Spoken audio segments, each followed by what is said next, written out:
Previously on the Embracing the Journey podcast. What is it like being drafted? Do people see you as Marcus Trufant? Do people see you as an opportunity? Do people see you as a meal ticket? Do people not care? What was that whole dynamic like? All right, it was cool to play football and do all this different stuff. I was on TV. I got to go to the Pro Bowl. But to be able to change people's lives, impact people with basic needs, with shelter, with food, with money, it's a big deal, man. So many people struggle. Sometimes we forget.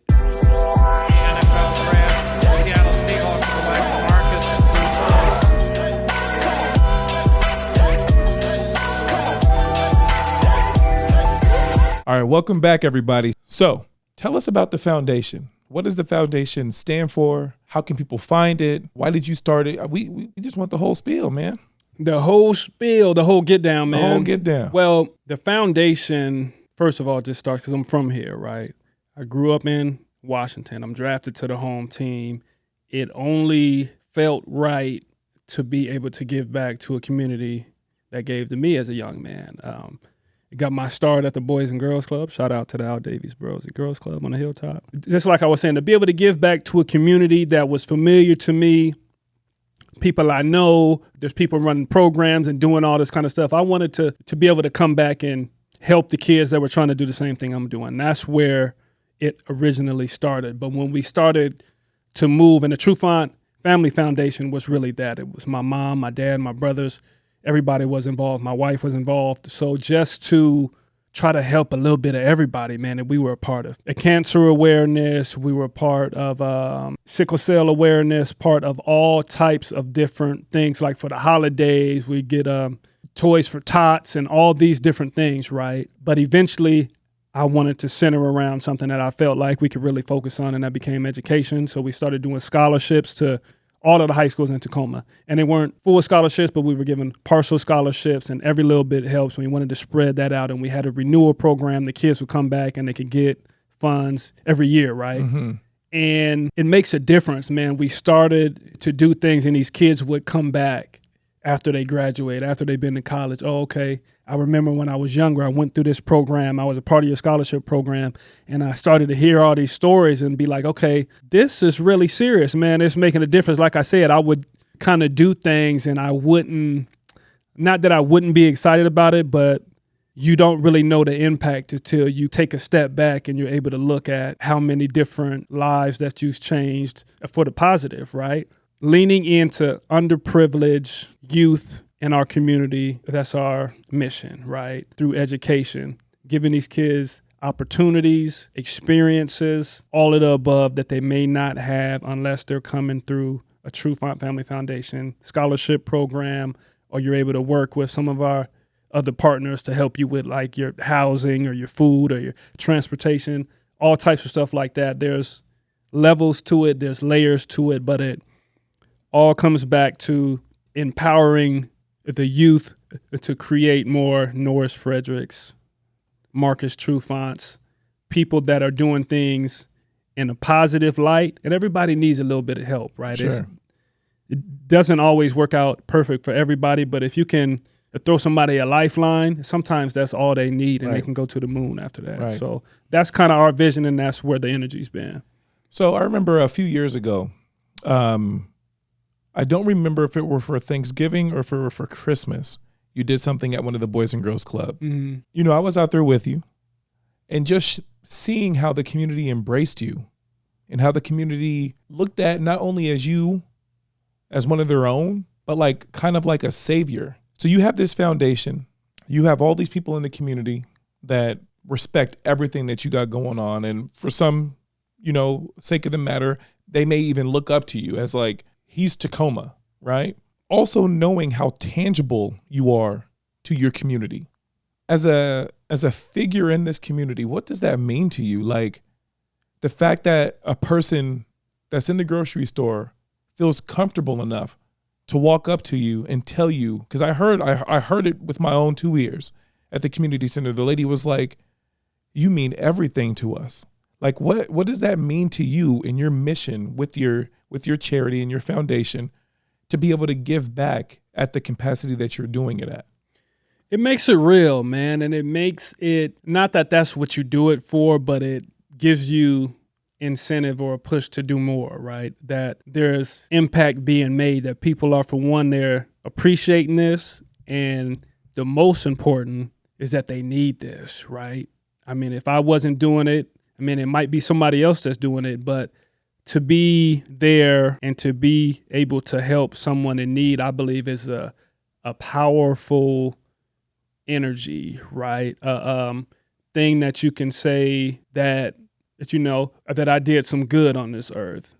All right, it was cool to play football and do all this different stuff. I was on TV. I got to go to the Pro Bowl, et cetera, et cetera. But to be able to change people's lives and to impact people with basic needs, with shelter, with food, with money, it's a big deal, man. So many people struggle. Sometimes we forget, right, that we're so blessed because it's out of sight, out of mind. We're out here, we're doing our thing, we're living our lives, we're making it happen. But there's so many people that are struggling, bruh, and it can be tough. So to be able to step away from that and put time, energy, and money into other families, I think that's much more impactful than sports could ever be. Yeah, right. People may remember just because of how sports is put on this pedestal, right? But if you're in that community, those people that you're impacting, those students that you're helping, those families, they will never forget that, right? Sure.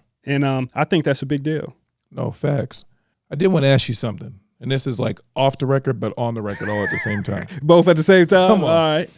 So growing up as a kid, I worked extremely hard in sports, probably harder than I worked in school, but it got me to where I am. My question to you, how many people said as you were coming up, oh yeah, he's just super talented, but didn't acknowledge the hard work that it took for you to get there?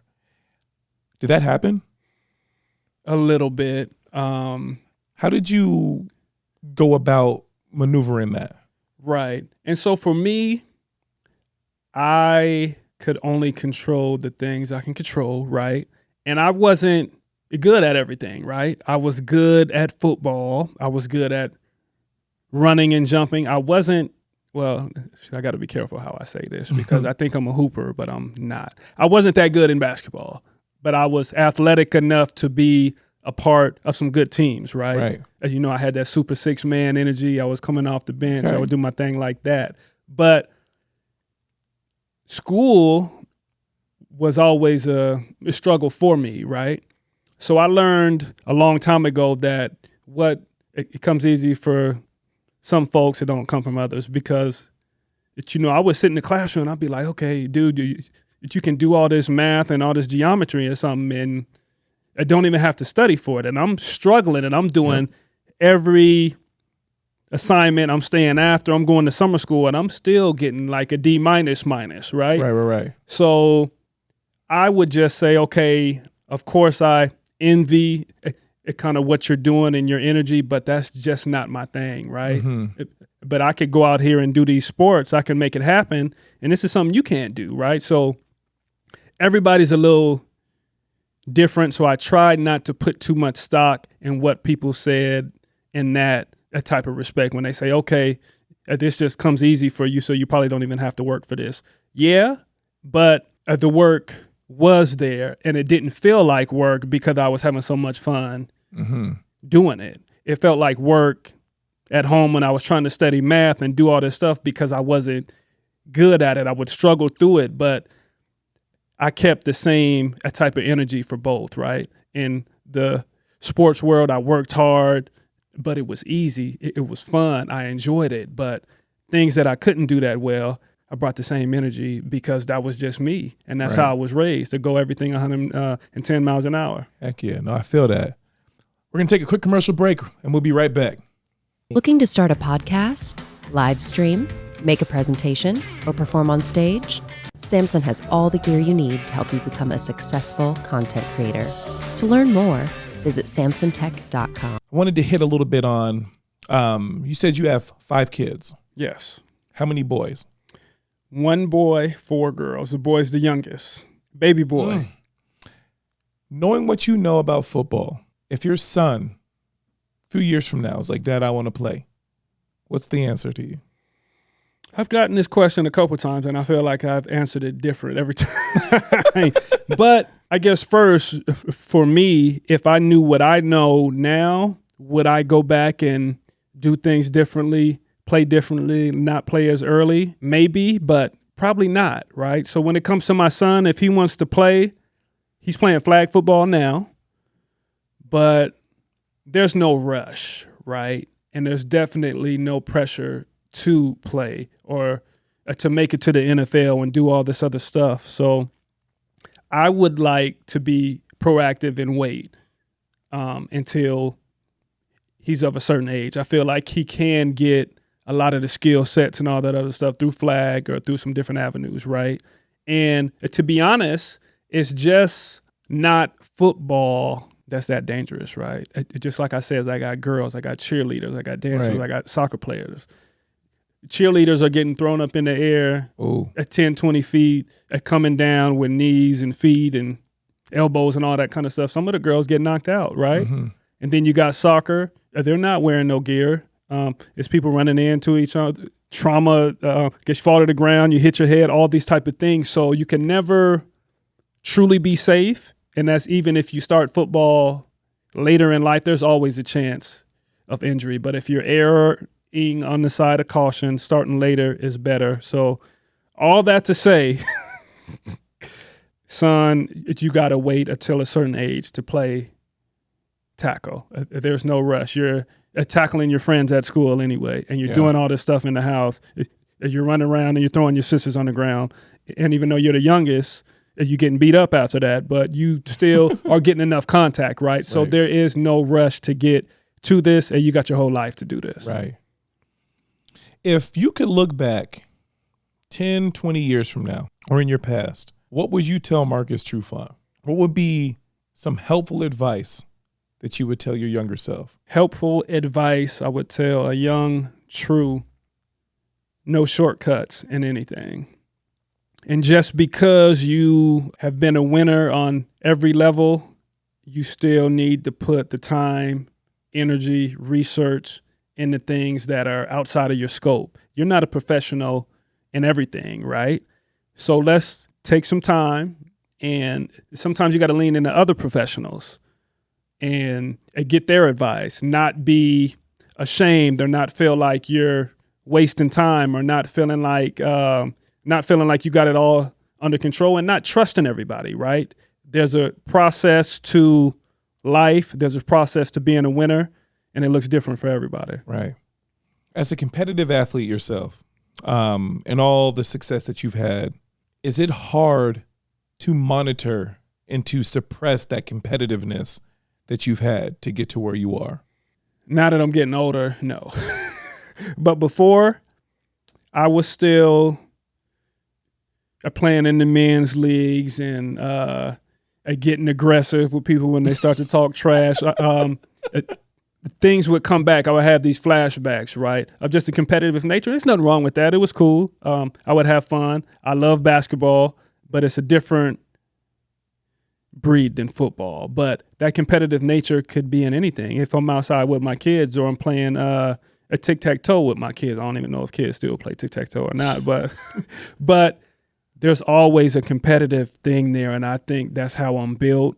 That's how I grow in business. I compete with myself a lot too, though. I'm not always looking to the next man. For me, throughout my career and even in my post-career, it was always about competing with me. Mm-hmm. Can I do this? Can I be a better me? Can I take this to a different level?